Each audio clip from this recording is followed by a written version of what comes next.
Hey, welcome to NetLab Games. I'm your host, Anthony. And Francis. And today we're joined by our lovely panelists today. Our as always, experts. the wonderful Branden. Yes, Branden with All Aboard Gamer. Hello, welcome. Awesome. Our usual guest with no channel, Fedigator. Hey, how's it going? Glad to be here. It's Fedigator, straight from Indianapolis, home of Gen Con, which I might go to this year. So the last couple of years have been a little lame, and for other reasons that we can get into those if we need to. But yeah, I'm happy to be here and ready to get the show started. Awesome. And then today's special guest, we have Mr. Mike from Boardgames for One. Super special guest. Yeah, Mike, Boardgames for One, primarily solo stuff, but also family games. So you'll see me hop on with my son for some two-player stuff every now and then, some party games. Awesome. We've been on a hiatus for a little while due to our panels, with the panels due to our move, and I think it's high time we got back into this with some live ones coming real soon. Yes. So we'll tease that out there. I think it's going to be an exciting transition into live panels, which I think are always more fun. Yeah. Because then you get the audience interacting, asking grilling questions that we're always deciding whether or not we want to answer them. I know. And I guess a good call to action right now is to leave us a comment. Let us know what kind of topics you might like us to talk about live, what you want to pick our brains on, and what you'd like to hear discussed. That would be good. So today's topic, the magic topic, and I think it really stems from Mr. Mike putting out a video recently, and it's something that we touched on in our update video not too long ago. Yeah, it's been I'm so sorry. I'm just saying that. I'm so sorry. I was in a hotel for the weekend and I had to make a video, so that's what happened. Anyway, back to you. So let me go to this video and I shall share it.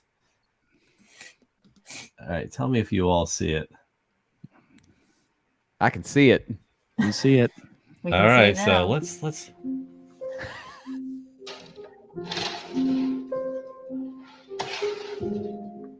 no one around. So they can survive out there. I'm doing fine. Don't worry. I know my job, government assigned job. I know exactly. Just drinking in the morning. Are those actual beers, Mike? Play games, right? Everything's real. Distract. Nothing's wrong out there. Just everything's keep people playing. Here's what's new. Here's what's hot. I'm losing my hair. Fine. Oh God. There. It's a closed building. It's a closed building. It's a closed building. They can't get in here. Creepy, they man. Can't get in here. They promised you. Is that lint in your hair? I love it. They can't come back. Everything's okay. That's hair growth formula. Oh, is it? Minoxidil. Get dressed. Do your job. And you have I'm sorry for the half closed. Are you at home here, Mike? He's in I a use hotel. no. You're in a hotel. I'm so sorry. I'm so sorry. It's supposed to be raw. It's games. Yeah, because I thought there was it was interesting that you had a hairdryer built into the You're wall. missing the content. You're missing the content. You're not lonely. Of course not. Just keep talking. But here's what's new, and it wears out. Because I'm just telling people all the time, get this, get that. Look at this, look at that, look over there, look over here. Don't look at what's real. Don't just enjoy what you have. Don't just make it that. I'm fine. I'm totally fine.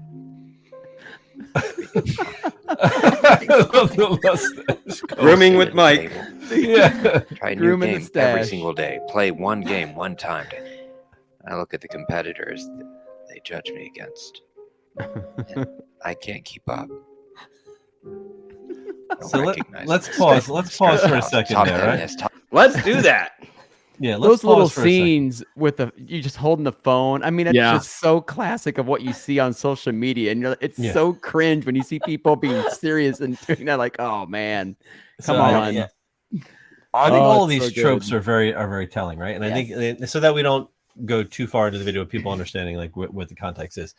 It's you're like what really stuck out is okay, trying to keep up with it. It's almost as if you're narrating from a content creator's perspective, right? Right. At least that's what resonated with us. As a content creator, that made sense. Yes. Yeah. So it did. So I'm hoping that like other people outside of what we do can kind of really get a glimpse of into what it's like to have to try to keep up, try to match what other people are doing. And where you hit on the, another top 10, another top 20, and you're 100% right in that is the secret sauce of getting the clicks, right?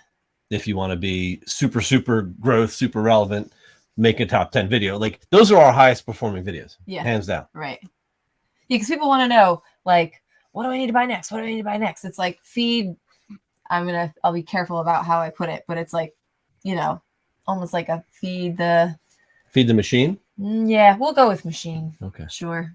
Feed the unhealthy cravings. For more and more and more. Like, what more games should I buy? Like the addiction? I was gonna say addiction, yeah, but then is that a bad word? It's not a bad word, but it's like, just because people want to collect games, I don't think that's necessarily a bad thing. I do want to come back to it later. Lots of games, but yeah, that there's a positive side to the top 10, but we can hit that later. This is straight up just the negative. This is from the creator's viewpoint. Yep. So how about you, Branden? What did you think about sort of what that implies? Well, you know how we've had all these discussions privately, as a smaller, like Gary not having a channel. I know we give him a hard time, but yet he doesn't feel that rat race, right? Where I do. And we've talked about other creators that seem to really be pushing that envelope, like trying to look like everybody else. And I get it, I really do. I'm not really coming down on them for doing that. I get it. It is a competitive space, and I believe in healthy competition. I believe that. But at the same time, it can feel so overwhelmingly pointless. It can feel like, why am I doing all this work? Everybody says, check the link in the description below, check all my links down below, check out our merch, check out our Patreon, check out this, check out that, and I think that there's just fatigue, not just from the content creator standpoint, but from the consumer standpoint. I think consumers are getting fatigued. Because of the constant barrage of that. And so as a content creator, I have to be sensitive to that. I have to be sensitive. Like I try not to harp too much on that, but I also have the benefit of being sort of a smaller creator where maybe the stakes aren't so high. There's stuff that I see YouTube posting that I'm like, oh man, I wish I could have gotten that. Like I even feel, and I'll be honest, there's times I feel a little twinge of jealousy where it's like, man, but then I have to remember, it's like, well, I have 10 times less of the audience, and that's just part of it, So you have, to be honest, if I didn't have you two, and when I mean you two, Gary as well, but if I didn't have Anthony and Francis, like from a content creator's perspective, I probably would have gotten lost in the weeds somewhere along the way. So, I resonate with that. I resonate with what Mike, looking at the other, in fact, I've had to stop looking at other content creators. I've stopped consuming a lot of content just to mitigate it. Like that's not a good place to be.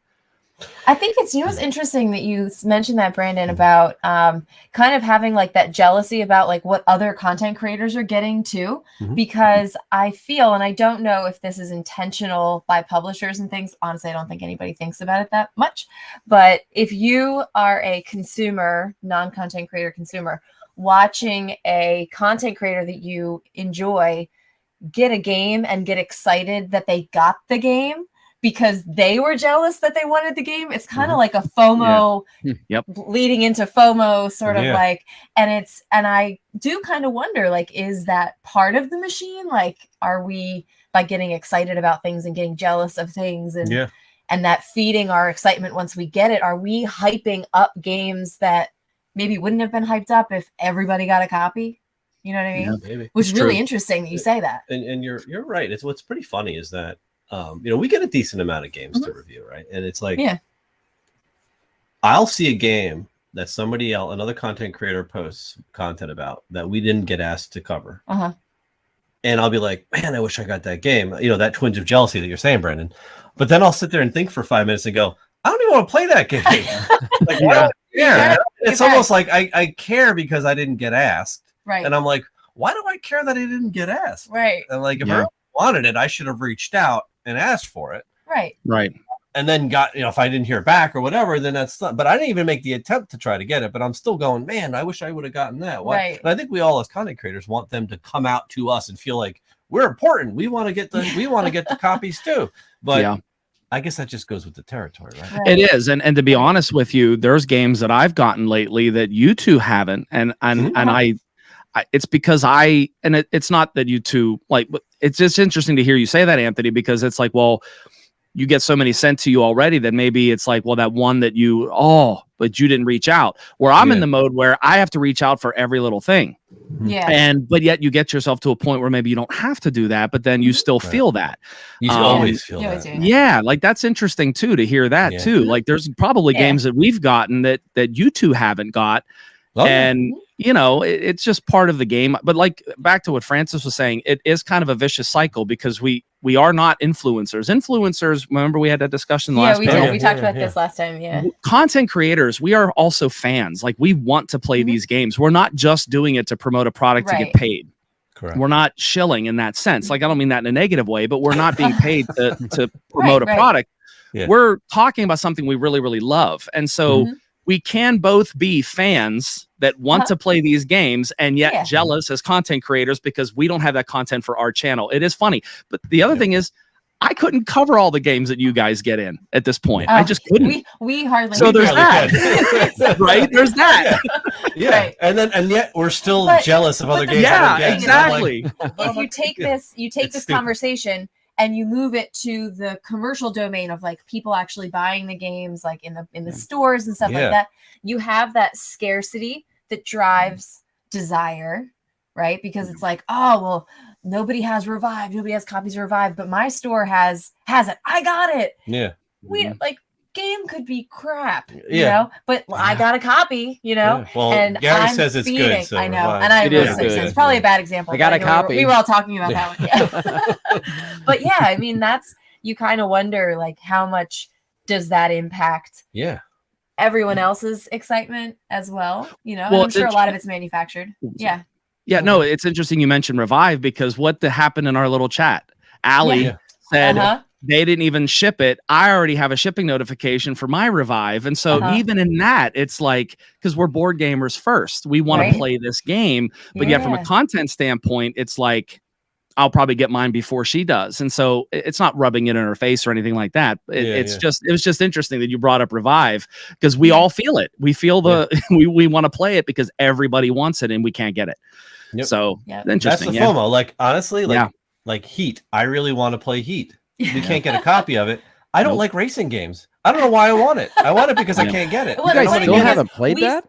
No. And you know what? We saw it at PAX, passed by it every single day, and we're like, I don't want to play another racing game. Stupid hype. Looks dumb. Don't want to play it. And now we can't get it. But then again, I don't feel like I'm missing out, but I want it because I can't get it. Well, can I tell you, I don't like racing games either. And I bought into Gary. Gary kind of pushed me over the edge. And our local game store had 2 copies, and I got the first one. Yeah. Nice. And the store owner, I know him, he's a friend of mine. He just looked at me and he went, good call. He was like, because this one's going to be, it's going to go. It's going to sell. In fact, a local game store just opened in our area this past weekend. And we went to support them. It's called the Feisty Goblin in New Kensington.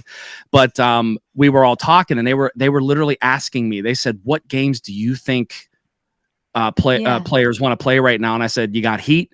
And they both looked at each other and just smiled and looked at me and they said, we can't get it. It's out of print. We're trying really hard. I said, you need to get Heat. Like, and we were just, but like, it's just that whole thing where even stores feel like they're going to miss out on the sales if they don't get the hot game right now. Yeah. Everybody feels that. So we're all feeling it. Content creators, the stores, the publishers probably feel it too. I mean, do you think that Days of Wonder really wants it to be out of print? When they know it could be selling, they probably want it to be in there. Because they're going to make money. It's just funny. They want to strike while the iron's hot. Exactly. Because once that goes away, once that Heat goes away, they're going to miss that window. It'll still be a good game, but they're missing the hotcakes right now. And Revive is going through that right now. Yep. So, Mike, what do you think so far about what we've said? Disagree? Agree? Yeah, I mean, mine was a little different. As far as I don't feel the pressure of buying games. I haven't felt the pressure for buying games for, I don't know, a year, maybe. But that's because when I first got into the hobby, then I was buying a lot of games and I was watching videos. I was watching a few different channels and it was enjoyable. I don't watch, and the only board game videos I watch now, I force myself to watch because they're people I like. So I'll watch you guys. I'll watch Board Game Dave. I'll watch a few people because they're my friends and I like it, but they make me a little sick to my stomach anymore and I can't shake that. So I don't, that's a thing. But as far as buying, so I don't see the hype. So I don't feel, that's the reason where I'm like the games that I know about, I don't check Board Game Geek hot lists. I've avoided all of that for close to, I don't know, 6 months to a year. It's hard for me to track, but it's been a long time. And so I don't feel the pressure, and that's been nice, but I'm also out of the loop. And that's where, as a content creator, that's a bit of a pickle because what I'm getting is mostly from independent publishers or small publishers, I guess you call them small publishers. And so I see a lot of small publisher stuff. But it wasn't until actually after I made the video. So today on my way, I had like a 5-hour drive. I was a passenger. And so for the first time, I watched a few videos and I checked out what new games were and it was fine. I felt good about it. But today's the first day and I don't know how long. Wow. And you know what? I echo Mike's sentiments a lot because I'm not, and I don't think I have been in a very long time, years. I don't go on BGG check hot games. I don't, and I've been very vocal about this. I don't watch content for the most part. Every now and then I'll watch one of your guys' videos if it's something, maybe I'm interested in or I know you worked really hard and on. it's a shame because they're my friends. Yeah, exactly. But it's just not like you said, it's like, I don't know. It's like you're already full of like delicious chocolate cake after like a giant salmon steak like the other night. And you like, there's like all these other delicious desserts coming out and you're like, I would love to want those, but right now it just makes me want to vomit. Maybe later. That's the perfect illustration. You know what I mean? And it's like, okay, maybe when I'm feeling like I'm satisfied with what I have, maybe once I get through all this stuff, then I'll go and like on my own figure out, what I might want. And I think that's like what I do. I walk into the store and stuff. Yeah, like we love going to our local game store and just not really knowing what's hot outside of kind of our internal chats and stuff that we have. And we'll send you guys pictures like, what do you think I think about this? What do you think about that? And try to find those gems because that was what I really loved about getting into board gaming in, 2015, 2016 was finding those gems and looking at stuff that nobody else was talking about, that nobody else wanted to see. And I think this year at PAX, I did find a couple, at least one. Yeah, it's a gem, but it's hard. It's hard especially now when you're so tuned in, and you have to be so tuned in. And that's what I mean? I guess. Yeah, that's kind of the drawback of being a content creator. But here's the thing. To your point, Mike, we don't watch a lot of content either. We watch our friends. Yeah. Everything else I have like just completely shut down on my YouTube. Like they don't come up in my feed anymore. Honestly, well, I don't watch it at all. Like I don't. Yeah. I watch video game and chess content. I learned how to play chess.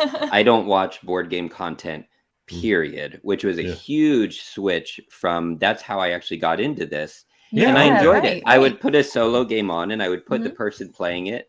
They're playing their game. I'm playing mine. I enjoyed it. I don't watch how to play videos. Like I went like, whoa. Yeah. So I think what's funny is like we were talking a little bit in our thing, and I think we've talked on these panels before too about this fatigue and what it's doing to subscriber counts and things, because we were all kind of commenting on like, oh, sub counts aren't growing and nobody's growing as fast as they were during COVID, and what's going on? Is my content crap? And I don't think it is. I really do think it's fatigue, like you're saying, Mike, where maybe people aren't getting out of board gaming. Like they're still maybe buying the games, but not only are they going out and doing other things that they weren't doing the last couple of years, they're not like looking at the content as much. They're not consuming content. Yeah. It's getting large enough. So like there was a thing. So with I was an English teacher for a little while. So high school teaching with YA literature. There was a while there when not too long ago, I don't know, 20, 25 years ago, where as a teacher, you could keep up with every single YA book that came out, right? Okay. So if you were our professor that specialized in that, their class was YA lit, she had read every single piece. Okay. Something changed. And so many different YA books came out that now she could only focus on the award winners. But for a while, after a while, it was good in that it separated into enough categories that people found their place, and you only focus on your niche within that niche, right? Oh, so you're But like there's this sci-fi weird, or like exactly, whatever. sci-fi or you know, whatever. Some other, yeah. Yeah, all of them. There's always a cheesy love story somewhere in there. Yeah. But it's terrible. But there's an uncomfortable period where there's not enough to branch out only into the area you want, but there's too much like to this keep up perspective. with. Yeah. Yeah, but there's too much to keep up with, and you feel it's almost like there's this bubble that's like fun. We're partying. We partied too much. It hurts. Yeah. And that's, I think, where we're at is we partied too much. And I'm sorry if that's a bad. I don't mean No, anything. No, I not at all. I this love all this. That's clicks how with I me, am. man. That's how This is- mine is. Yeah. You know, I ate a little too much, and I'm a little sick in my stomach. Yep. So Mine's all about food. Yeah. so I'm chilling out, and now I feel really good. But I don't need the constant. You're hyping. you're good now because you've learned how to moderate your intake. Right. Now, And I haven't played board games in like solo probably 2 months. Oh wow. Wow. Yeah. You've really cut yourself off. Yeah. No, So I totally was. We've been getting in the Burnt habit out. of now playing more games for fun Yeah. than just Yeah. to make content. So Yeah. just last night, Last night. Yeah. we played Distilled. Mhm. We were like, what do you want to play? Do we need to prep for something? I'm like, why don't we just play a game? Yeah. We had Distilled. I'm like, let's just play it for funs. Let's Yeah. learn it. Let's Yeah. play it. And I Let's was enjoy like, it. Up in the kitchen, let's play it, right? We were setting up. He was getting ready for DEI, which we just filmed today, and we were like, I want to play a game, but I was like reading the other game that we have to do next, and I'm like, all right, I know how to play. Let's go learn it. And you're like, no, let's bring Distilled out. And I was so happy. I was like, yes. I said no. I said, what do you want to play? Yeah. And she's like, I'd like to play Distilled. I said, let's go play Distilled. Let's learn it and play it. Mhm. Yeah. Then we had And a it's great so time fun. doing it. And it made the experience so much better. Yeah, it just that's what it is, and I agree with what you said, Mike, because you were like, in the beginning, we came in early on, right, where there were a dozen channels that were sort of like the headliners. That was it, Right. Like you saw your dozen channels, and that's who you watched, right? They were your heroes. They brought you into the And not a hobby. ton of games. Yeah, real quick Yeah. before I forget it. So when I Yeah. came in, which is not that long ago, the reason I made my channel is because I could not find solo board gaming anything. I could find a few people playing games, but not like a focus. Now, of course, it's, including me, now it's everywhere. But the reason I made the channel is not that long ago. Right. It wasn't there. It wasn't there, right? yeah. No, you're 100% right. So when there were only like I said, a dozen like the heroes, right? And then they brought you in, you watched their videos, you watched all their content, and you just couldn't wait for them to put that content out because you needed to know what new games were coming, and you could keep an eye on it. And there were only a handful of good games that were coming out every year. You go to the convention, you were looking for 5 games, maybe 10 at most, and that was it. Everything else was just trash. You just overlooked it. And then it became 5 turned into 50. Now it's like 500 games that are like making all these giant lists, and it's like, whoa! And now there's 1,000, 2,000 content creators out there to choose from, and it's like, whoo! And then it's like I just can't even keep up anymore. And everybody telling you what you should own. Right. So Yeah. and then telling you what you need to buy, and then you meet all these guys who were your heroes once, and it's like they tell you never to meet your heroes, right? So Is that why nobody talked to me when they saw me at Gen Con? exactly, dude. That's what we go through. Back when It's I was, horrible. doing MVM, I'll never Hey, it's forget. me. I'll never forget the first time we met Gary at Gen Con, because we were friends for a little while online friends, and then you come up to us because you took us up to the God window, right? and they were doing their Origins, little spiel Origins. or whatever. Yeah, It was that's at Origins, Origins. yeah. Yeah. And but we didn't know what you looked like, because I mean, we kind of, I guess we sort of did from like the videos, but not really. when you meet people in person, it's always Yeah, like, a it's little bit different. Yeah. So Yeah, Gary this was guy like came up half to the me and height he's that just we like, thought he was. hey, what's going on? I was I'm way just more like, buff in person.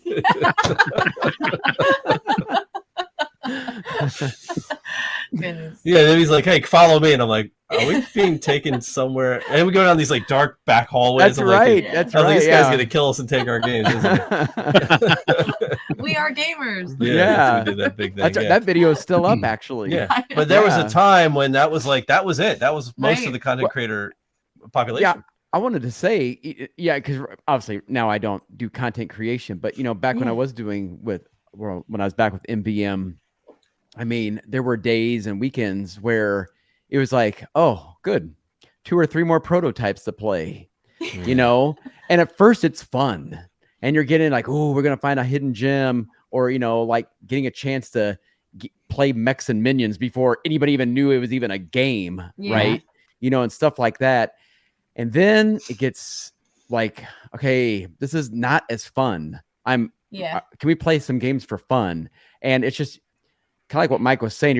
It gets to be bloat. And then like what you said, Francis, like, oh, I'm kind of getting sick. I'm like, man, I've had enough cake, and it does. I've seen some content creators out there go, oh no, I always have fun. I don't get burned out. There's no way. No, I mean, if you're in this and you're doing this for content creation, especially if you're doing it for a job, oh yeah, the burnout's going to come eventually. It's just going to happen. But that's where I'm like, well, I had other things going on with my job, and I didn't want to keep holding them back because the stuff they wanted to do, and I just couldn't commit myself. So that's why I kind of backed out at that time. Still good friends with Dave and Ryan and them, and but it got to be more fun, back to just playing games again, and now what I see, because you're right, there was like 12 content creators out there that were really only doing anything. You could almost name them. And now there's so many. But what I feel like what I've found, is people now have a lot of games. They've got into it with like the original content creators. Now they have a lot of games, and now they want to talk about them. And that's why I like with Branden, he has his Thursday live show. We're going to go live and stuff. It almost rejuvenates my desire to get back into a game. Like, hey, you guys talked about a game 6 months ago. I may have moved past it, and they love it. Like, you know what? You're right. Let's talk about that. Yeah, that was a really good game. I need to bust that game back out again. And it kind of brings you back in because now there's so many people, they really want to talk about the games. And that's where I've kind of found kind of the more enjoyment in this whole industry is listening to others, because now everybody has 50, 100, 150 games. Yeah. And because you're right, there's only going to be so many a year that are like objectively somewhat across the board great. Yeah. However you want to put that. Especially if you don't count the reprints. Right. Yeah. Exactly. And the reskins, the rethemes, and it's just right. Exactly. Which I would like to go into that here shortly. I think is another reason why there is fatigue. But I'll finish just off with this point. But and I don't watch a whole lot of content creators out there. There are a couple I like to watch just because I find it interesting, or just what they have to say about certain games. But at the end of the day, I've kind of gotten more. My whole thing lately is I have traded more games in the last year than I have bought. Like, you know what? I really enjoyed this game, and I'll just trade it after I've played it a couple of times, and I found enjoyment kind of doing that. I'm like, oh, great, here's something new. You guys had Lacrimosa, and I traded you my Resurgence, and so that was super fun because I love Lacrimosa. So did you want Dune Imperium too? I did, and somebody, do you have it? Oh, we do have it. Yeah, that's why I don't said play it. You can. Okay, well, I don't know if we want Wayfarers though, so we gotta pick. Oh, we have Dune Imperium as well, by the way. It's with all the stuff. The thing is, the big box, everything. Yeah, we don't want to keep ours, so we'll trade it. We're one of the few who doesn't like that one. Yeah. That was pretty hyped up. But if I could segue into just something real quick, why another reason I think we're just starting to see some fatigue, which is kind of the other thing we kind of want to talk about. Because I see kind of a general maybe fatigue's a bad word, or just kind of like we're not back at those 2016, 2017, 18, 19, 20 kind of like high level, like, oh, what is the new big thing? It's just kind of everybody's like, oh, okay, that looks good. I'll get it. I'll try it out, because we are getting a lot of reskins. I think another thing is, and I've made comments like this, it's like, even like in this upcoming month in crowdfunding, okay, we're getting more video game IP board games. Yeah. Yep. I've asked this question. I think Mechs and Minions is the highest rated video game board game, but it's not even League of Legends. It's just characters from League of Legends in a board game, right? And so that makes it different. But like you get into like, I don't know if you guys ever played Dark Souls, like these re-implementations. It was terrible. I hated it. Was it? Bloodborne. Yep. Yep. They're it's like, why are we doing this? I mean, obviously it's good for the I think they're publishers doing and an Elder designers. They Sign make a one, lot too. of money from doing it, but it's like, I'll just play the video game. And how many re-implementations of Skyrim are they going to put out? Too many. Yeah, too many. Honestly. Yeah. So, I think there's some of that. I think people keep buying these 90+ hour campaign games with the minis. Who's playing these games? I don't know who's. I know. Other than maybe the painters who are painting the minis, but those are still selling. I don't know. I just feel like it's just dragging kind of the creativity in board game design. I don't see it right now. I think you're right, and I think there's probably a handful of designers, who are still true to the art, right? Yes, because when they put out a new game, people line up for it because they know, like Lacerda, he puts out a new game, it's going to be good. Like there's no question, right? So that's not happening. Yeah, that's not happening everywhere.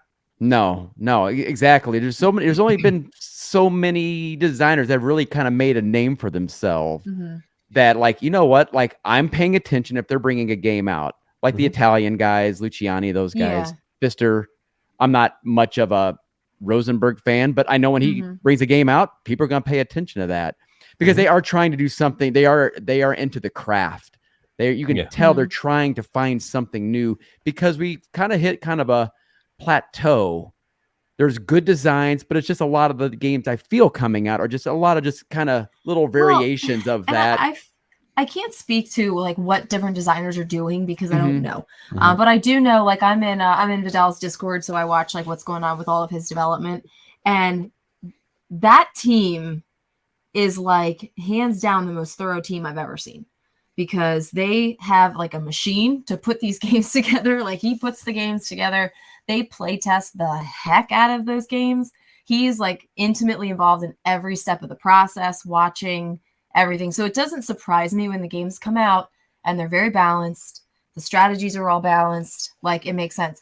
And I can pick out games that we play that are like, I know you threw this together in like 6 months, or maybe you put a lot of work into the art, or like you guys were saying, they're like re-implementing like a video game theme or something that the story's already written.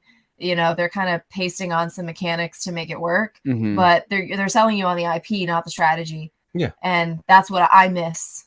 And they're selling you on the theme, right? That's what I mean. Yeah, exactly. Well, just to reemphasize what you just said, what is the supposed best game that's not even out yet in 2023? And from everything I've kind of read, I just heard from people who've played it and whatnot, it's Disney Magic the Gathering. Lorcana. Lorcana, yeah. Oh, yeah. Because they are going to push that. Because we talked about it to the last stream. We read it from the publishers. Like, look, we're going to card CCGs. We're not doing the board games anymore because it's of cost and that sort of stuff. We're going CCGs. So the supposed big game this year we'll see is Disney Magic the Gathering. It's a very slim, stripped down version of that. Yeah. And I'll probably still buy it. Look, I mean, here's the thing. I'm going to contribute to the problem, Gary. I joined. You're not helping, Francis. I know. I joined the Lorcana Facebook group, right? Because there's a bunch of them. So I can watch the buzz from potential buyers. And people are posting like, "Oh, hey, I just pre-ordered a starter kit from my game store, and they would only let me to get like 2 or 3 booster cases." And then when you started talking about the pricing, it was like $1,400-$1,500 worth of stuff because he was buying cases of boosters. Yeah, already. Yeah. Wow. So they're already looking to put in thousands of dollars before this thing even gets printed, fully printed. It's insane. And that's why these publishers are doing it, because it's crack. And you know what? The board game stores are all going to buy it because that's what pays the bills. Just like Magic. Our board game store, he runs Magic events. Yeah. His whole store is board games. I mean, he hates Magic. Tons of board games. But the Magic guys come in and buy it up, and that's what pays the bills. Yeah. I thought it's funny you called it crack because it is kind of like, it's like we talked about this on the last stream. It's like they need a cheaper way to get people in and hooked. Yeah. And $60, $70, $80 board games are not the way to do that. It's not sustainable, especially for younger audiences. Fantasy Flight tried to break that mold by building the living card game, right? So that's what all of their card games are now. But the problem there is that you can buy every single card that they release in an expansion. and a booster. You don't have to guess and hope you get the rare ones, right? That's why there's no like crack angle there. You still have that want to need to get the whole collection. Like even with Marvel Champions, right? Like you have to buy those heroes as they come out. But I could go out to the store and buy every single thing released, and I'll have the whole set. Versus I got to go buy more boosters because I never got the rare Iron Man card. You know what I mean? Like that's what Lorcana is going to be. Did you get the rare Simba? Right. Right. That's but it's OP. Still you can still have that card. You just don't have the rare version of it. Correct. Rare version of it. Yeah. I think it's like and then you buy booster packs and you end up with like a bunch of one. It's like a reskin. Yeah. It's like a rare skin. Nobody wants. But people want those rare skins, man. Like that's you know, and it may be fine. I mean, I've gotten into some CCGs. For me personally, I kind of get burned out on them a little bit. The most fun one I played, if you consider it, that was the Star Wars Destiny with the cool big chunky dice. Those dice, yeah. But then they stopped supporting it. It's like, what? Okay, I you know. You never played Dice Masters, man? No, you know, I never played Dice Masters. But do they support that? That was still? one of the Actually, first. Still make some of that. It was WizKids, right? Yes. I think it might have been. Yeah, that was like one of the first games I bought. It's trash. Yeah. So we'll see what Lorcana does. I mean, obviously it is, you know, obviously it's not Magic the Gathering, but there's elements of that. But they also going to bring in the younger crowd too, because of the Disney theme and stuff. Sure. So yeah, but kids will want it just like Pokemon. I mean, like you know, right. My daughter likes Pokemon cards. She's never played Pokemon. She just wants the cards. Well, and I think you'll have parents that are more likely to want to buy their kids Disney booster packs than like Pokemon monster, you know, whatever they are, cards. Yeah, right. Battling fire. So monsters. I don't know. We'll see. I'm interested to see how the game is, but I'm not going to go spend. I wouldn't call it probably game of the year before it even gets released. No stretch. I think the hypesters out there would like to call it that. Oh yeah. And you know what? There'd be a rush for it with Mike being here. I mean, I don't know if you even looked into it, Mike, with Lorcana. I mean, what about all the solo players? I don't think this thing plays solo. Yeah. No, it's the solo world's a totally different. Yeah. I mean, a lot of people are into like Marvel Champions and all that. Sure, I don't know. I can play solo. But I've never, as far as talking about like fatigue, like even considering starting a CCG or something like that, I am stressed out for everybody even considering it because there's no end. Right. So I would try it and I would just be like, this is my life or I have a life. Yeah. Right. No CCGs for me. Right. Yeah. No, that's a smart call, man. Yeah, for sure. Yeah, I love Marvel Champions to death, but it's not a CCG. I don't have to go out and buy there's every an end. Yeah, I can buy the heroes I want. I don't have to buy them all. Yeah. There's no rare cards. They're just all there. Yeah. And I bought a bunch of the Marvel Champions at the beginning. I was just really hoping they would kind of take it that Arkham Horror route where you had scenarios and stuff. I mean, they have these kind of box scenarios, but it's not like a continuing storyline, which you could have done. They just box. Have you played the box scenarios? Yeah, they're okay. It's like a five-part campaign. You know what I mean? It ramps up a little bit, but you're right. It doesn't have the true. You're not building your character throughout. Correct. Right.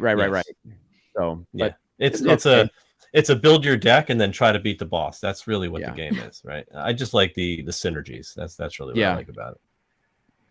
Yeah, it's a good game. So I don't know. I think we've covered fatigue, right? We beat that horse. I'm tired of it. Yeah, I'm already exhausted in this conversation. Fatigued out of talking about that. So let's shift gears and let's talk about we'll spend the last 20 minutes to talk about a game you've played recently or multiple games you've played recently that kind of left you impressionable, like whether that's good or bad. I'd like to hear it. Brandon, why don't you kick us off, man? All right. Well, I'll start off with 2 negative games. You know, it's funny listening to you all talk about, and I've just been patient, I've been quiet. I have listened to Gary sometimes too much, and welcome. Trying to move. Well, here's the thing. It's for a good reason. I am trying to move away from constantly looking at the call to the new stuff and looking at some older games. Like, for example, Lexi just splurged and we bought Village, the big box, which is a nice. 2011 game, and we're really excited to try that one out. It has it seems to be a right up our alley. It's got this nice Euro. It's got all the expansions in it. Haven't played it yet. However, we did just buy. I got sucked into the reprint of Raw, the Pharaoh Deluxe Edition, $90, and we played it this past Saturday. And I will never play it again. In fact, I've already sold it. Wow. I've already sold it. Someone bought it off the Discord because you can't find it. And I think right now it's the best time to sell it because it's hard to find and people are still looking for it. Knows the secret. Did you at least get your money back? Well, not all of it, but close. Enough, it was played once. Yeah, it's played once and it was brand new. And it's a beautiful production. But I hated it. Absolutely hated it. It's one of those games where it's just so random. And I don't want to get into like a full review of the game, but I literally rated this a 2 out of 10. I mean, I poo-pooed on it. 2 out of 10 on Board Game Geek is bad. I will never play it again. And that's how I felt. Yeah. It's just, for me, it's just not my kind of game. Although I thought it would be because we are starting to like auction games. Okay. This is an auction game, but it's too random for an auction game. It's not like Furnace where you've got the cards out there that you're bidding for. You see it. And then you're trying to go for cards that go into your engine. Raw is not like that. Raw, you're trying to get tiles that come out randomly out of the bag. And I don't know. I hated it. And so you're like bidding for something you don't know what you're going to get. Yeah, you have no idea. But then when a good row of tiles do come out, everybody's trying to bid for it. And if you don't have the highest tile, you can't possibly win it. Like you already know if it's a good row and there's very little disasters. We had multiple rows of tiles come out that there were no disasters. Well, if there's no disasters, it's a very desirable set of tiles. Right. Well, then you look around, and even if you force the bid, if somebody out there has a tile higher than you, which you can see, it's open information, you cannot win because they're going to take it. And so it felt so random and it was boring. And I hated it. I absolutely hated Raw. And so my hat's off to you crazy people that like this game. And I know many people love this game. It's Knizia. 1999, I say leave it back at 1999. Leave it there. It is definitely a 24-year-old design. I mean, you can tell. And I did not like that. So I've kind of been bitten by this, well, these older games did it better kind of thing. And I know that, Gary, I'm just kidding. I know you didn't mean every older game. Yes. Okay. And you never actually promoted Raw at all. So there's 1,400 Knizia games you can try. Exactly. Well, 637 because when I was searching for the game to give it a 2 out of 10, I clicked on his name just to see 637 games he's designed. And most of them are not good. So they are not. At least not according to they're not. There are very few that are actually highly rated. In that sense. With you, I don't think we own a Knizia. We don't now. We don't now. That's it. Yeah, we don't either now. We don't. Who I thought was Knizia is actually Stefan Feld because I was horrified. I said, "Is Castles of Burgundy Knizia?" And I was like, "Oh, yeah, no." Stefan Feld. And I checked Merlin. Feld is solid. Good. I like Feld. Yes, I'll pass on any of his titles, man. Right. Honestly. Now, the second one that I'm going to talk about quickly is another old game, a really old game. I didn't realize it went back to 1964, but it is a choir, and I remember hearing about a choir from the Dice Tower and from all these people. It is horrible. It's just as random. I hated it. I hated a choir. We played it at 6-2, and it took forever. And how many people are like, well, wait a minute, I thought you didn't care about game length. I do when the game stinks. Okay. Let me be clear. So I do have to insert that caveat from now on. If the game stinks, if it's long, it's going to feel, it just doubles down on the misery. So really did not like Acquire. Lexi did.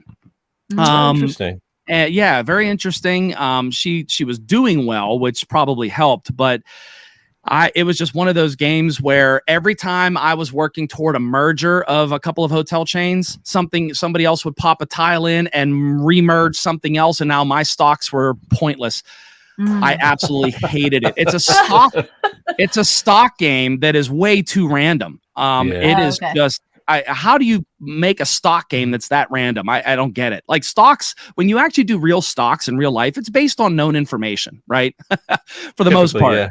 Yeah, I understand there's an element of like trajectory, and you're looking at betting on the market. I understand that, but like this was just place a tile and pull a tile, and if you couldn't play anything, there was nothing you could do. And I was behind from the very get-go, so the game just was a drudgery for me. 2 out of 10. Don't ever ask me to play Acquire. I hated it. So right now, 2 old games that you just hear so much about, and people spend big money to try to get these games, and just terrible. However, I have played a game that is Cult of the New from one of my favorite designers. He actually designed Endless Winter, which I know is not everybody's favorite. I get that, but it made a splash. But it's actually Nova Roma. Lexi called this the best game she's played in a long time. Oh wow! She actually said that she was dead tired the other night, and we're playing it because I wanted to, I've been in communication with Stan about it, which has been really fun. I just talked to him right before the live stream. I was just talking to him, and he said, keep it as long as you want to, do whatever you want to do, and I'll let you know when the late pledge is opening. The campaign didn't do great. I think the goal was like 42,000, and it barely got to 60, or it didn't even get to 60,000. And everybody was wondering why, and it's because he's publishing now under his own company, his own Half a Kingdom Games. I'm not being paid for any of this. I'm not saying this because there's no money, and we have to send this back. In fact, the reason we were talking tonight is because he's asking for the dimensions of the shipping box so he can send me a label so I can send it back. Yeah, so you gotta send it by way of New Jersey, by the way. Right. No free game and no payment for the coverage. So this is all purely unbiased. This game is very good, and the reason I like it now, look. I'm talking to very seasoned gamers here from the sound of it. More seasoned than me, and I totally appreciate that. Things that are exciting and new for me may not be for you. But this is the Euro game. But what I love is that in the middle here, there's an action grid. And this is something I actually haven't seen myself, where it's a 4x4. So it's a 16 square grid. And that's how you're choosing actions, not to get into the weeds on how to play it. But this one really kind of stuck out because even at 2 players, you end up with these little pieces called Legionnaires because the theme is Rome. And here's the other thing. Rome is kind of a theme that's been like, it's been like really done, it's been really overdone in many ways, Rome and all of that. This is Constantine. And you're basically building Nova Roma, which is New Rome. And you're building the city up. You're having chariot races. So it's thematic in a lot of ways. You're building up your little your city board, and you're building buildings. But the action grid, the action economy in this one is where it really does stand out. I don't know if it's innovative. I don't know. I haven't played a lot of games, but for us, it is. And so this one's been very exciting. And I like it when Lexi gets excited about games. Yeah. Because she tempers me a little bit. Like there's times I'm really excited about a game, but then she's just sort of, she's chill about it. And like, she can help me see like, well, this kind of wasn't good or whatever. But she was dead tired and said, I'll definitely play it with you. I want to help you out. So we're playing it. And she really wanted to go to bed. And right there, like that, the game is not, the game is going to suffer a little bit because she's like really tired, wants to get through it. And she literally looked at me and she was like, I don't want to stop. Cause I asked her after 1 round, I was like, do you want to just stop? We'll put it aside. We'll finish it later. She said, no, let's keep going. This is fun. I want to see what happens. Like, I want to see how this progresses. Oh, that's cool. Okay. That's good, yeah. So we played the second round. I said, do you want to stop? She's like, no, let's play 1 more. And I almost got her to play 4 rounds. We did stop and we had it on the table. We finished it later. But boy, I tell you what, it really surprised me. Will it be the best game of 2023? I don't know. Probably not. Okay. Probably not. But it's impressing us and it's quite good. So it was nice to, in the midst of being disappointed by some older designs that have that kind of pedigree, or at least the seeming pedigree, really let us down. I mean, really bad. It was nice to see something new that did excite us. And so, yeah, it's interesting. So what I would say is, I know we're all fatigued. I'm fatigued. I didn't really comment a huge amount on fatigue. I mentioned content creator fatigue, but I didn't really talk about game fatigue. We're feeling it too. Our collection has grown to a kind of a size that we're not comfortable with. Yeah. And so we're trying to weed a lot. We have a gaming flea market coming up in like 3 weekends, and we're excited about that. We're taking a whole bunch of stuff. We've been selling pretty well on the Nexus. But it's just been, we're at the point now where I'm like, okay, I'm going to start paying attention to what Gary, because it's not everything is innovative. Not everything is good. And we're trying to be more picky. And I'm starting to see it now. I'm starting to be like, yeah, it's easy to get caught up in the whole thing. But there are games, though, that when they do impress, I want to pause and at least give it a fair shot. Yeah, and for sure. It's interesting because it's like, well, call to the new, you can get so anti-call to the new that you don't want to try anything new. We're in the position where we can try this pre-production copy, and it really stood out, and we did back it, and we supported him, and he did offer us a free game. Stan did. Nice. I said no, we want to support you, and he was just like, what? And I said no, we want to support it. And so it's just one of those things where a good game can impress you even though it's new. But ooh, man, Raw and Acquire. Wow. So disappointed. And I know I'm disappointing fans out there by that, but I tried, and it was a $90 mistake. Acquire wasn't my copy, so I was fine. But that's hard to swallow. A $90 mistake. Now I did recover some of it, thankfully, but that doesn't always happen, right? Sometimes you take a really big loss. Yeah. Oh yeah, I have a storage facility full of those mistakes. Anyway, long story short, that Nova Roma has really been impressive, and it really impressed Lexi. She doesn't say stuff like that very often, and it was nice. Awesome. The last game she said that about was Lorenzo El Magnifico, just to give you a comparison. Okay. Yeah, I knew she likes that one. Which is a fantastic game. This is a different kind of game, of course, but she said that twice. She was like, this is the best game I played in a long time. So wow, that's there's impressive. that. Yep. Very good. Yeah, it's good. All right. Hey Mike, how about you? What's the last game you played? There we go. The last impression. Yeah, that's 2 months ago. The last impression, actually, 2 were refreshing. One of them is Dark Moon, which is an older game. Well, I guess we'd call it older. Evan Derek. He's with Van Ryder Games now, but this is Stronghold Games. This is not a solo game. This is a social deduction, like Paranoia Factory. But so it's in the veins of something like Secret Hitler or what's the other one? Hail Hydra. Yep. Yeah. But this one, this is more for me. One, it's a sci-fi space theme. So, you're all on a space station. One of you is infected. The others are not. Standard setup. But it's a little different in that and I really enjoy Secret Hitler and things like that. I hate that name. It makes me uncomfortable. But I enjoy the game. Every time I say it, it's weird. So fun. But it's fun, but it's heavier social and lighter on game. This is different. There's a lot of game going on because you are on the ship, you're repairing different things. Other things are being broken. There's consequences for different events. Every single round, a new event happens that disrupts everything. You're completing missions. So there's a lot of actual game going on. He also designed Detective City of Angels. So it's similar to that, where you've got this social deduction thing, but there's a lot of game happening. And what's nice, because I got to draw the infected 3 times in a row, which is exhausting. Oh my gosh. Yeah. Terrible. But the game, because there's so much game, it takes pressure off of you. So if you're playing something like Secret Hitler and you draw Hitler, you feel the pressure. It's fun. Or you're playing Spyfall and you're the spy, but you feel the pressure, and there's nothing other than you to mitigate the pressure. The game is designed to mitigate some of it for you. So if you're better at playing a game, you can play the game and use that to try to win your side. And I've never played something that pulled that off. So Dark Moon by far is so far my favorite of a social deduction game. It was like we had 4 of us playing. I'm sure it plays 5 or 6 people. So that was Dark Moon. That was pretty cool.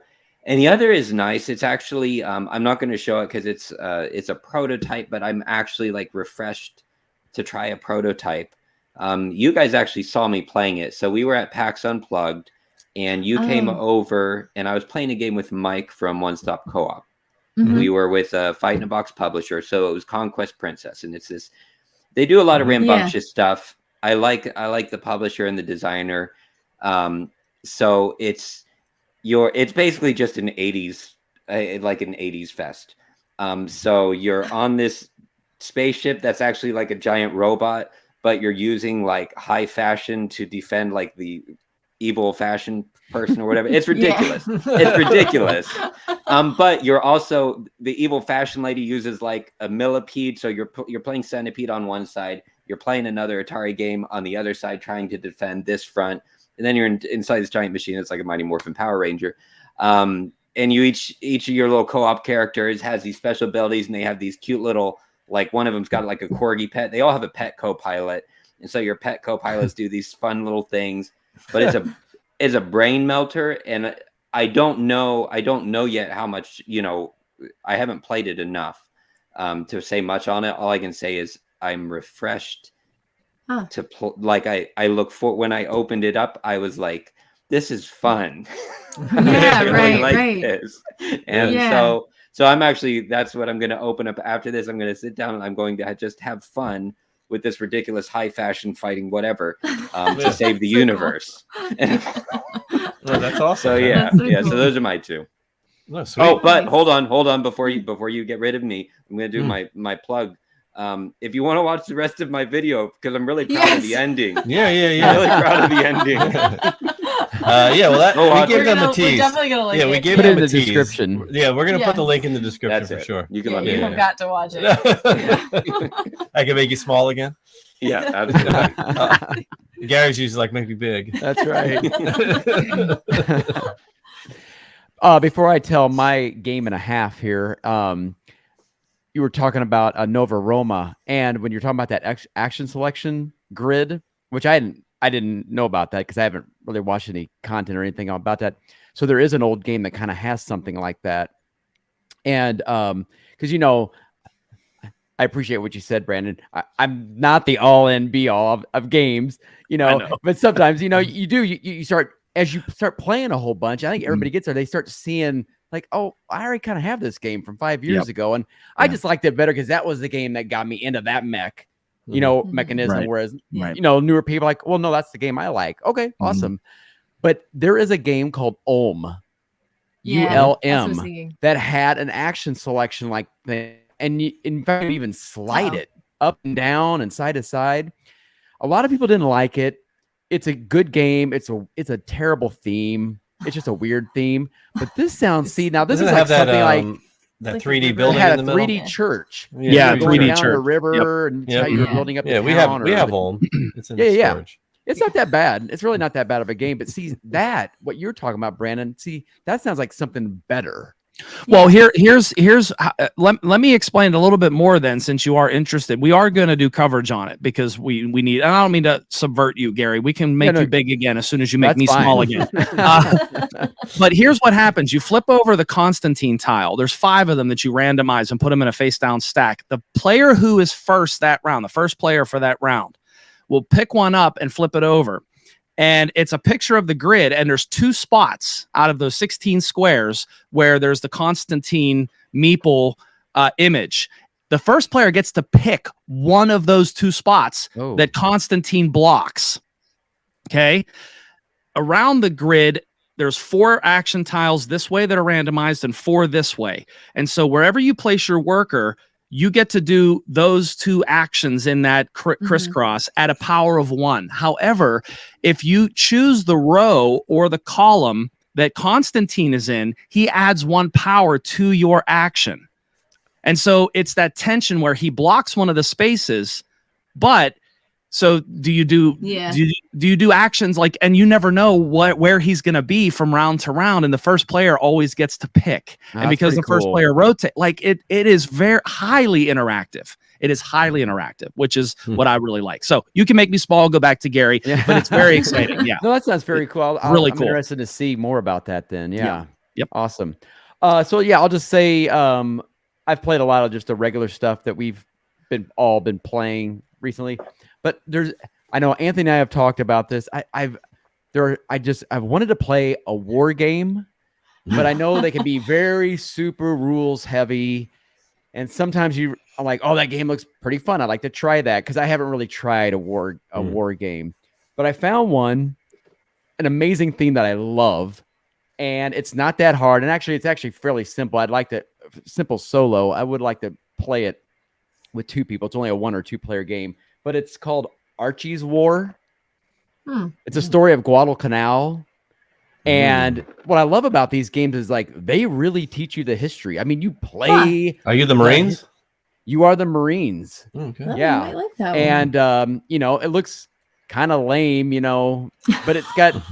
But that's these war games. But I love the theme. Not if you're not into Guadalcanal, you're probably not going to want to play this. But I am. Is that Archibald Henderson? That is Archie Vandergrift. Oh, yeah. And but anyways, I love the whole story. I am on a humongous history kick right now on YouTube. So I'm watching a lot of stuff. Is that a GMT game, by the way? This is a Worthington game, and Worthington has a system. I was Archie there for a second. Let me see the back. Okay. Yeah. And so you're just it's a lot of it's just balancing where your guys are at and compared to where the Japanese are setting up, and it's just it's dice driven and stuff. And you're trying to outlast up here a number of rounds. Oh, I'm sorry, actually it's right there. It's a number of rounds because at Guadalcanal, we landed at Guadalcanal and we're like, where are the Japanese at? Well, there was an air base there. We wanted to take over, and they were kind of repairing it because we had bombed it. But the Japanese left all their machines that repair the airfield. So we took over the airfield, like using their stuff to repair this field. And then the Japanese came in and started attacking. And it got to be we had to outlast until our guys could come back and reinforce them. So yeah, it's a great story of history. And there's a lot of fun. But now there's like I want to kind of get into some bigger ones. So I want to try that. So that was something. You need fire. You need to get up to Fire in the Lake, man. Yeah. Oh yeah, that's a Vietnam one, right? Yeah. There's a Stalingrad one I want, but but I just picked this up this weekend. I can't wait to try it. It's the Beyond the Sun. Talk about the FOMO, Gary. Yeah. This is a flex. So this, yeah. So it hurts. So this just came out, I believe, like this past week. This is if you like Beyond the Sun. This is the expansion that now comes with a solo play. Wow, which I heard is pretty good. It comes with more leaders, some base game expansion, of course, a solo game. Because that's one I've been wanting to try. This game is so good. It's really good. And if you're out there watching, you haven't tried Beyond the Sun, try it. It is it's Tech Tree the game is what it is. Yeah, it's all it is. And don't let that turn you off because I was turned off. I played Warcraft for years just for the tech trees. Yeah. right. Yeah. So I'm super excited to get that. I mean, actually try it solo. Well, I would definitely play that. So, but yeah, you'd try. I'll put that on my content page. There you go. what was but I don't have. That came up for Gary. There was a game. There was a name. Hold on, wait. No, I came up. Allie came up with what was it? No, I came up with one for you. Was it you? Yeah. I'll think of it. That was gonna be my. That was gonna be my name. That was gonna be Breath of Fresh Gear. Breath of Fresh Gear. That's what it was. Fresh Gear. Oh man, so yeah, you had a flex on that. We get it. Yeah. Oh, that was so good. Yeah. So those are my games. All right. Cool. So we'll finish up. We'll talk about. What do you want to talk about? A game or two. We've played a lot of games lately. Do you want to talk about the one we played today, or no? Or the one we played? The one we played today. We played DEI today. That's a video that's coming out later. Oh, it's a video. Hey Francis, I fixed my avatar there. Oh, did you? My name. Oh, Breath of Fresh Gear. Yes. I love it. That's my channel. Blog. Yeah, that's his channel. Blog. It's blocked. It's a secret channel. So find me on Rumble. Oh my goodness. Let me think. We'll talk about that one. Sure, we'll talk about Federation. Okay. So we played it was about a week ago, 2 weeks ago maybe. We played Federation, cracked it out. We're gonna cover it, but we had no idea what we were walking into. So I'll tell you what, this is probably one of the most intimidating games I've opened up in a while. It was heavier Federation? than I expected. Federation, yeah. Have you guys seen it? Played it? Is that the Yes. Eagle Griffin game? Yes. Yep. Mhm. Yes. Okay, I've seen it. Yeah. Well, and I think I'm it was curious. funny because when we work with Equal Griffin, typically it's going to be Lacerda games. Mhm. Not that we don't do Okay. other games, but typically it's just the Lacerda stuff. So we got a copy of Federation, and I had seen the rules previously, so I knew kind of what we were getting into. But it was kind of like, is it going to be up to our expectation? You know, this is the back of the box. Yeah, this is the back, but I wanted them to see like what the board looks And like. so we were kind of like, okay, you're different space factions. You're kind of vying for control in space. Like, what's new here? And when we cracked it open and started playing and realized the depth it's just in like this game, it's heavy. It was like, it's it heavy. is pretty Like, heavy. It's not even, I wouldn't even say midweight. Like, Yeah. this is heavy. This is heavy. When You've you got see- like Go ahead. Yeah. The art, you're like, oh, this might be something kids That's can play. Well, because I was thinking the art kind of reminded me of like Chimera Station or something. Yeah. Like just kind of Mhm. like fun, spacey kid art sort of. Yeah. But No, wow. like, it's action selection, but you've got these tokens that you're putting out, and you have to decide which side you want to put them out as, whether you want it to count towards the Senate votes at the end of the round yeah. or not. And if they do count as the Senate, if they don't count as a Senate vote, then you get to another type of action. Like there's all these like different It's like a variables. lot of dual use. Yeah, that you have to remember, sort of because then things. where you're putting your votes adds up by columns and rows and determines whether or not you'll do the left wing Yeah, like or there's the like a right vote, wing votes towards the end. The but policies, right? Really, the policies or the votes are really just extra scoring. Scoring at the end of the round. Yeah. So depending on how many, you have like 2 action selection boards basically that are mirror image of each other but have different actions on them. Yeah. And you can pick which action spot you want to take. Mhm. And for the most part, you can pick on this side or on this side, same actions, but only one person per action space.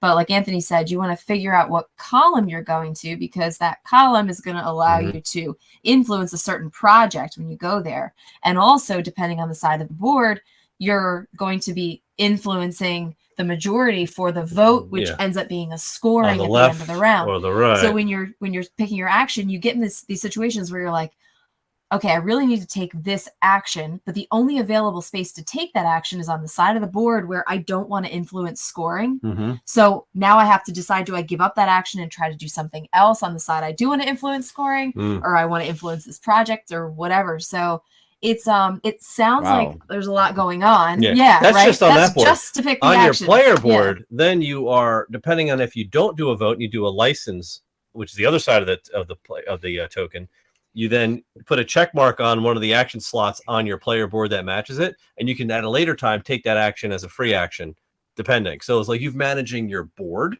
Right. and like 6 different tracks you're managing, and you're going to seven different like planet locations to do different types of actions. And It's like, insane. but the cool thing though is that like it sounds like a lot, but it really is it is. very organized and streamlined. Yeah. Each planet that you visit is associated with a different type of project on that action board we were talking about. Mhm. And each different action that you take on each different planet is like a different, I don't want to call it a mini game because it's not a game, but it's like a different mechanic. Yeah. So you might be pushing up a track in one case, but you might be Doing set collection doing in set collection in another. and another. it's just- it's- Exactly. yeah. So it's like whatever mechanic you like, you will find it in this game. Yeah, and it's for just the most part. And it was a brain blow your mind. burner. When we're done But it was playing. fun. Yeah, we Yeah. go ahead. Let me ask you a question. Board Game Geek says that it plays best at 4. With a voting system like that and that kind of interaction, Mm. how does it play Fun. at 2? There Plays really well at 2. yeah, And there Does is it? some there's an changes. AI. Yeah. Not an Ah. AI. There's like a third Like a player third- that goes out. It's like a blocker. They block Yeah. off multiple locations, so you just can't take them. And it Okay. also puts out voting points on certain things, so it really screws Yeah. how Yeah. can't. I'm going to put my 3 here and get the top. No, because in every round Yeah. the AI vote equals the round. So in round 3 it's worth 3. In round 4 it's worth Oh, 4. So wow. it gets harder and harder I late in the don't game to know. win your votes. I don't know how Got people are already like rating this thing. This is another one that's Yeah. like, it's not out yet. I don't know how you're rating it and how you've played it so many times, but I would do not want to play this game at 4. I would No. never It play. is- No, no. it's a long. It took Take us, forever. I think, 2 hours. Yeah, just 2 hours to- just Wow. the 2 of And us. it's not one of those games that's like it scales with how Yeah. many players you Mhm. have. this would be easily a 3.5 hour game. Yeah, because I mean, there were times as where fun I was, as it is. I was sitting there like for like 2 minutes thinking about what I wanted to do, and like just not even knowing what to do. And we're pretty next. quick compared to some people. We can be pretty fast. Yeah. Brandon, what's the weight on that game? Does it say? It shows a medium heavy rating of 3.67 out of 5, 3.67 out of 5, which is medium heavy. It's orange, like the dark orange. That's got 55.8% of the vote. There's only been 52 voters though. There are 617 ratings though already for this game because it is a reprint, I think, isn't it? This is it's a game that came out before. It was Kickstarter, yeah. It was so Kickstarter, yeah. And it not a lot. Obviously, it funded, but I don't think a lot of people knew about it. And then I think a couple content creators got it and then kind of blew up. And then they did Eagle Griffin and went in and bought it. And I see. Yeah, it's a good game. It's and the really, designers really the designers I don't recognize. They haven't done a ton of stuff. Mathal Verdier and Dimitri Perrier, it looks like. But Miguel Coimbra did the art, and I know that name. But it's got a very high rating given the weight, and 617 ratings is not nothing. That's a significant amount already. So it's rated medium heavy. So we really liked it. So we're gonna do some coverage on it. But that was a good one. Cool. And what do you want to talk about? Real quick, we'll cover the last one. We did we'll do distilled. Okay, good. That's what I wanted to talk about. Booze. We played distilled last night. Games. We and I think our biggest mistake was, your biggest mistake, in the game was you went into it thinking it was more like viticulture and the aging. Oh yeah, it took me like half the game to realize that this is not. This is disconnect not that out of it, because in viticulture it's like you create your wine, you sit it and you age it, then you move it over, ages again. And this is not like that at all. There's a lot of randomness in this one. I don't know if any of you ever played distilled, but like you need to put in you get to distill 1 alcohol per round. There's 7 rounds in this game. That's it. It's very quick. And to distill the alcohol, you need a grain like yeast. You need water, and you need a sugar, and that could be like a wheat sugar. It could be vegetable or fruit sugar, depending on what alcohol you're making. It tells you, your recipes tell you what you need. So you could do 1 of each, and then you add 1 alcohol card per sugar, shuffle them up, draw the top and bottom card out, and they're gone. And if you don't have 1 of your sugars left, you don't. Well, if you don't have the ingredients left, all you need is the sugar left in your hand to make the to make the booze. Like the other stuff's waste. Right. As long as you have that sugar left, you can make the booze. If you don't, all you're left with is like alcohol. And you can make moonshine. And then because you're not like if you want to. You're really not screwed. Gasoline. You can still make it. But you're not getting the victory points you want to have that to claim like the brandy or the whiskey if that's what you're trying to do. So it's kind of like press your lucky in a way, but it's also like strategically you want to fill that washback, which is what you're shuffling all together, with enough sugars and maybe extra water and stuff like that, that it increases your chances of pulling those 2 cards, 1 from the top, 1 from the bottom, that you don't need. And there's upgrades to your distillery, right, that will let you reshuffle and do again. You know what I mean? Or like just take the top card. Or that'll help make you it mitigate that luck component. But it was surprisingly, I would say surprisingly good, because I was interested in it and excited about it to begin with. But I'll say it was quicker playing, which is always appreciated, because some of these games can get a little long in the tooth, and this one was not like that. It was fast. It was really fast. So fast, I think that like you almost don't have enough time to do everything you think you want to do. I thought I was going to be able to brew like at least 1 booze around. I brewed a lot of vodka, and that's like that's like 1 step up from moonshine. I did a lot of that Asian inspired. Yeah, she went the Asian route. But you get points for like what kind of spirits you're making, and then what kind of bottle you're putting it in, and there's synergies between like the bottle that you pick, which you have to buy from the market, and how you're brewing it. It was really neat. It was really cool. The aging was interesting in that you put it in, you brew it, you put the stack in your cellar with your wood barrel. You have to age it in a wooden barrel typically, unless it's Asian, then it's a clay barrel. But you put it in your wooden barrel with all your ingredient cards, and they're all worth so many dollars and points.